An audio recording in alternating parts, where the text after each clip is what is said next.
কোনো দল বা যেকোনো একটা গোষ্ঠী যদি আ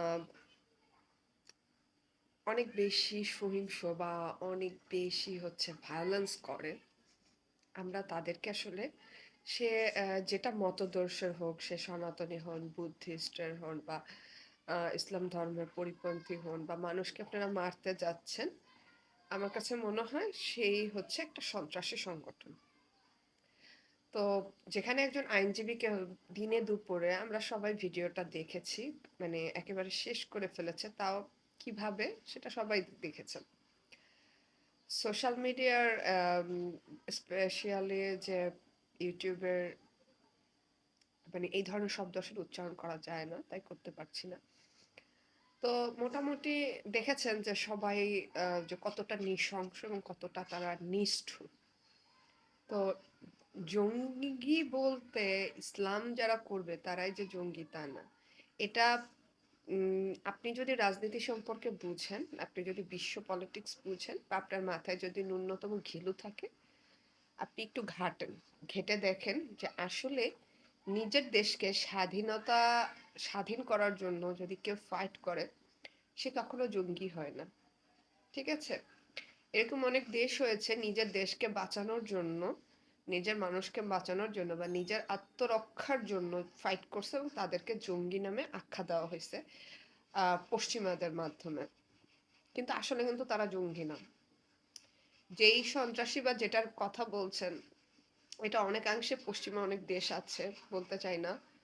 আবার পার্শ্ববর্তী দেশেও আছে। তারাও কিন্তু ধর্মের নামে অনেক উগ্র। কিছুদিন পর পর পাবেন বিভিন্ন স্থাপনা, অনেক বছরের ঐতিহ্যপূর্ণ স্থাপনার নিচে তারা মন্দির দেখতে পায়। আমাদের দেশেও তো এরকম ঢাকেশ্বরী মন্দির আছে। এখন আমরা যদি যেয়ে বলি যে আমরা খুবই ধার্মিক, খুবই প্র্যাকটিসিং মুসলিম, আমরা ঢাকেশ্বরী মন্দিরের নিচে মসজিদ দেখতে পাইছি। আমাদের মুসলমানরা আপনারা এত সহিংস বলেন, জীবনও তারা সেখানে যেয়ে মসজিদ বানাতে যাবে না। এটা অন্যায়। কারণ এই কারণে অন্যায়, ওইখানে ওই জায়গাটা জুড়ে কিছু মানুষের আবেগ আছে। ওইটা আঘাত হয়। আপনি আরো 10টা মন্দির করেন, আরো 20টা মন্দির করেন, ওইটার থেকে আরো সুন্দর করেন অন্য জায়গায়, কোনো তো মানা নাই। কিন্তু আসলে এগুলো করবেন না। আপনারা হচ্ছেন সেই কট্টর সহিংসতা পথ। আর খুবই অবাক লাগে, পার্শ্ববর্তী দেশের প্রধান যখন চা বিক্রেতা, ন্যূনতম এডুকেশন তার নাই, তার কট্টর মন মানসিকতা হওয়ার পিছনে একটা কারণ, পড়াশোনা আসলে দরকার আছে।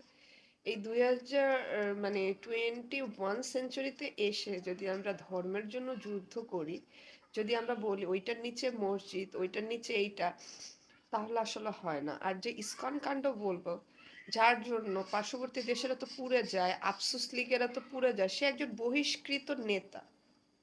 ইসকন তাকে নিজেই বহিষ্কার করছে। বহিষ্কার কাকে করে? বহিষ্কার কাকে করে? যে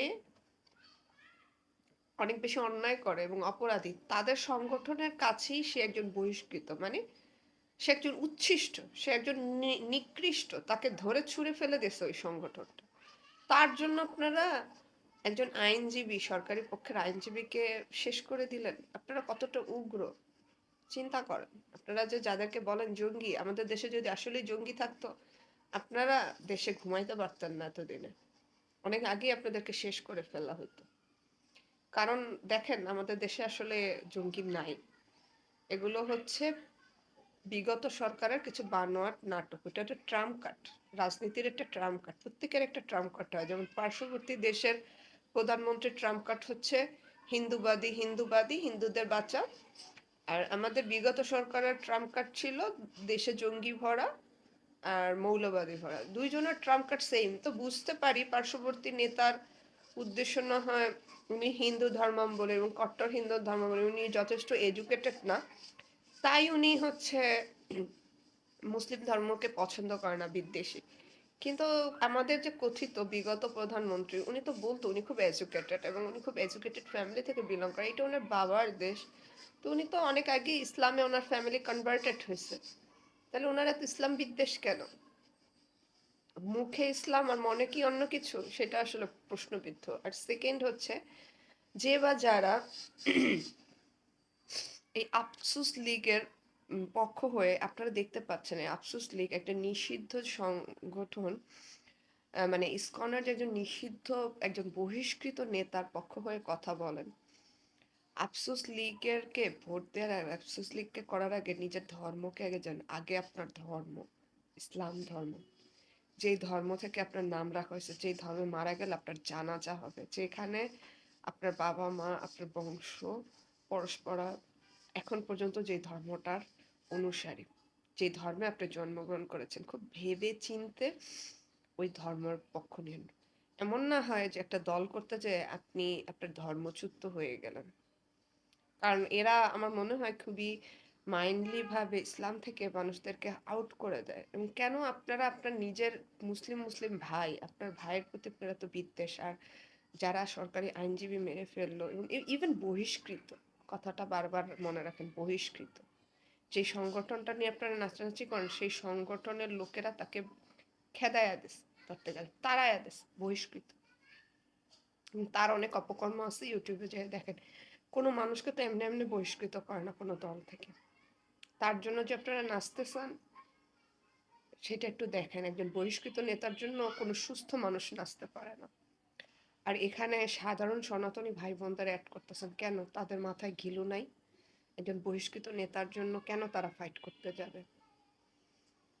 দেশটা আমাদেরও, আপনারও এবং সনাতনীদেরও। খাবেন বাংলাদেশে, চলবেন বাংলাদেশে, বাংলাদেশকে নিজের দেশ বলবেন, কিন্তু ভাববেন অন্য দেশকে আপন। আর মুক্তিযুদ্ধের সময় স্বাধীন করে করে এই মুসলমানরাই, এই যাদেরকে আপনারা দাড়ি টুপি বলেন না, যে দাড়ি টুপিওয়ালা, এই দাড়ি টুপিওয়ালার জন্য এই বাংলাদেশ পাইছেন, স্বাধীন বাংলাদেশ। কজন সনাতনী আপনারা বলতে পারবেন শহীদ হয়েছেন, মুক্তিযুদ্ধ করেছেন? কজন দেখান। আপনারা তো বাড়িঘর ছেড়ে পালাইছেন। ইতিহাস সবাই কম বেশি জানে। এই দেশটা স্বাধীন হয়েছে এই মুসলিমদের রক্তে। এত সহজ না দেশটাকে ধ্বংস করে দাও।